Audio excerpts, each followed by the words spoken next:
नमस्कार, मैं हूं एस्ट्रो वास्तु एक्सपर्ट सावी सिंह और आज हम आपके लिए लेकर आए हैं कर्क राशि का राशिफल। यानी कि अगर आप कैंसेरियन हैं तो आपके लिए किस तरीके का समय रहने वाला है सितंबर के महीने में। राशिफल से हम आपको समझाने का प्रयास करेंगे कि चाहे आपकी प्रोफेशनल लाइफ हो, आपकी पर्सनल लाइफ हो, आपके फाइनेंसेस हो या आपकी हेल्थ हो, गोचर यानी कि प्लैनेट की ट्रांजिटरी मूवमेंट किस तरीके से आपकी राशि को एज एन इंडिविजुअल इम्पैक्ट करती है, जिसकी वजह से कई बार आपको अपनी लाइफ में उतार चढ़ाव का सामना करना पड़ सकता है। और प्लैनेट्स की परिस्थितियां तो इसी प्रकार से रहने वाली हैं, तो उनको ठीक करने के लिए या इन जो भी चुनौतियों का सामना आपको इस समय के दौरान करना पड़ सकता है, उनसे ओवरकम करने के लिए कौन से उपाय आपको करने चाहिए, वो सब इन डिटेल आज की वीडियो में हम उनकी चर्चा करेंगे। आज हम बात कर रहे हैं कैंसेरियंस की, यानी कि अगर आपकी राशि कर्क राशि बनती है, आपकी लग्न राशि या फिर आपकी चंद्र राशि कर्क बनती है, तो ऐसे में किस तरीके का समय रहने वाला है सितंबर के मंथ के दौरान। ट्रांजिट के अनुसार अगर हम बात करते हैं तो सबसे पहले आपकी जो राशि के स्वामी माने गए हैं वो चंद्रमा माने गए हैं और वो आपकी कुंडली के चतुर्थ भाव में, जो कि सुख का भाव माना गया है, वहां पे प्लेस्ड है।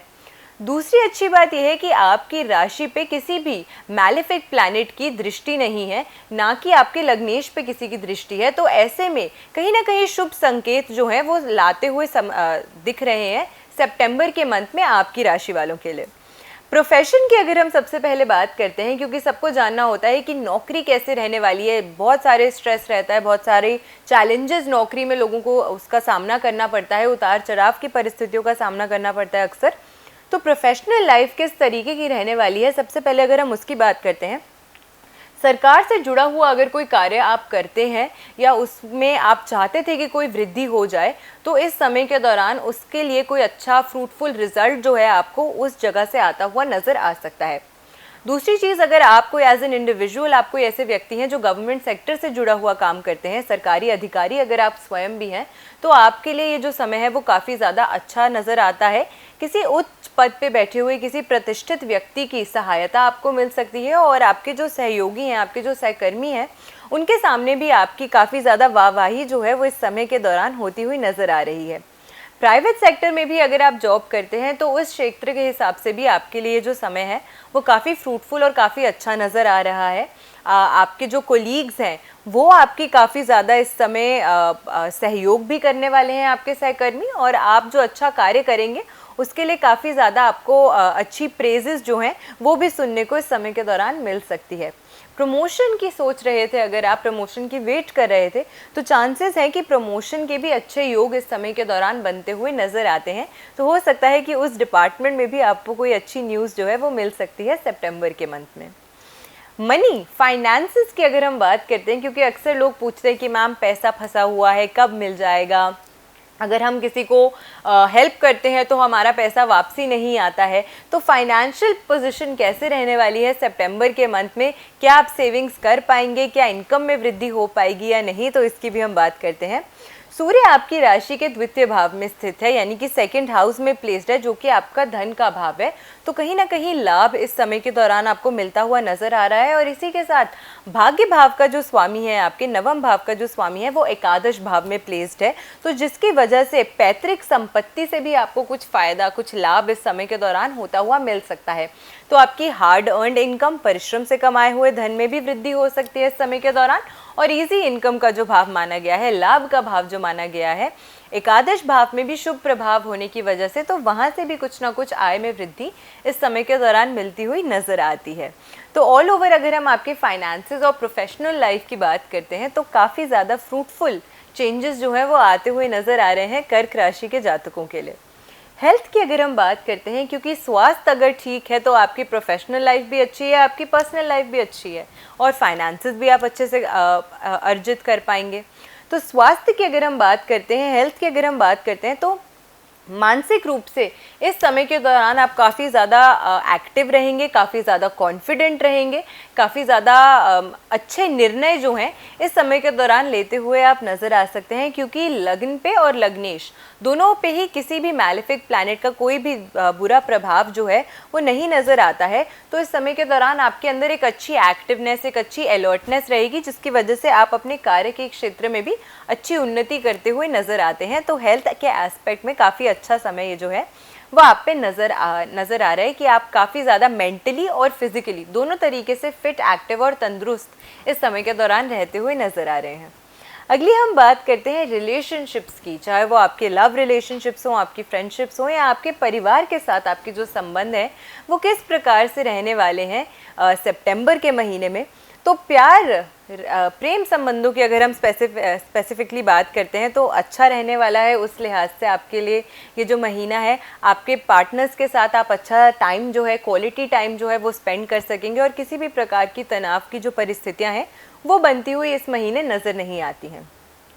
दूसरी चीज़, महीने की आखिरी की ओर जैसे जैसे हम बढ़ते जाएंगे, जैसे जैसे ट्रांजिट होता है प्लैनेट्स का, और क्योंकि चंद्रमा एक चंचल और एक फास्ट मूविंग प्लैनेट कंसिडर किया जाता है, इनफैक्ट ज्योतिष के हिसाब से अगर हम बात करते हैं तो सबसे ज़्यादा तेज़ गति से चलने वाला जो प्लैनेट है वो चंद्रमा कंसिडर किया जाता है, और ये आपके मन के, आपके इमोशंस का कारक माना जाता है।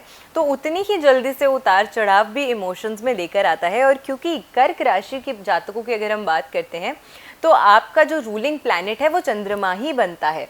तो चंद्रमा की जैसे जैसे मूवमेंट चेंज होती है तो उसी हिसाब से आपके भी मूड में उतार चढ़ाव जो है वो देखा जा सकता है।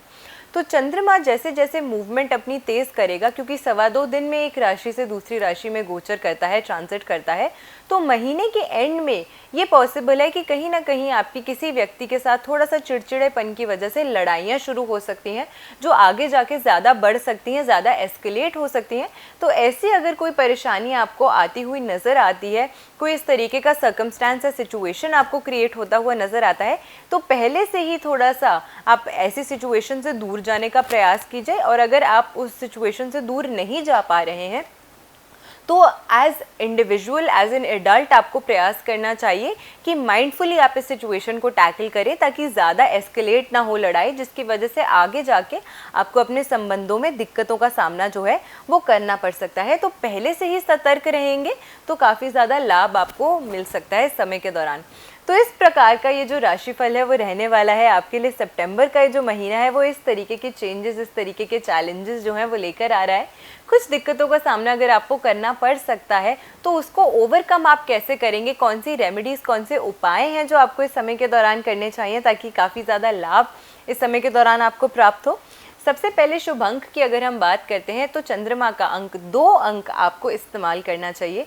2 अंक आपको यूज़ कैसे करना है, आपको एक वाइट पीस ऑफ पेपर लेना है और उस पर कच्चे दूध से आपको 2 नंबर जो है वो लिखना है, और इस पेपर को फोल्ड करके आपको इसको हमेशा अपने पास रखना है पूरे सितंबर के मंथ में। तो पूरे सितंबर के मंथ में आपको इसको यूटिलाइज़ करना है, क्योंकि आप कच्चे दूध से करेंगे तो हो सकता है कि वो पेपर जो है वो थोड़ा सा गीला हो जाए। तो जब आपको लगता है कि वो पेपर ख़राब हो रहा है, फट रहा है या उसमें कोई दिक्कत आ रही है तो आप उस पेपर को चेंज कर सकते हैं। रेमेडी शुरू आपको मंडे के दिन से करनी है, यानी कि सोमवार के दिन से करनी है। तो सितंबर के महीने में जो भी पहला सोमवार आएगा उस दिन से आपको इस रेमेडी को शुरू कर देना है। पूरे सितंबर के मंथ में आपको इस पेपर की एनर्जी और इस अंक की एनर्जी जो है वो आपको अपने पास रखनी है। शुभ रंग की अगर हम बात करते हैं तो आपके लिए वो क्रीम या फिर ऑफ वाइट का रंग रहने वाला है। इन दोनों में से कोई भी रंग आप इस्तेमाल कर सकते हैं, दोनों रंग भी इस्तेमाल कर सकते हैं। तो वाइट्स के टोन्स को अगर ज़्यादा इस्तेमाल करते हैं आप इस समय के दौरान तो आपके लिए ज़्यादा फ्रूटफुल, ज़्यादा लाभदायक जो है वो साबित होगा। लास्ट उपाय की हम बात करते हैं कि कौन सा ऐसा खास उपाय है जो आपको एक और कर लेना चाहिए समय के दौरान ताकि और ज़्यादा अच्छे तरीके से आप अपनी प्रोफेशनल लाइफ और अपनी पर्सनल लाइफ में सितंबर के मंथ की एनर्जीज़ को यूटिलाइज़ कर सकें।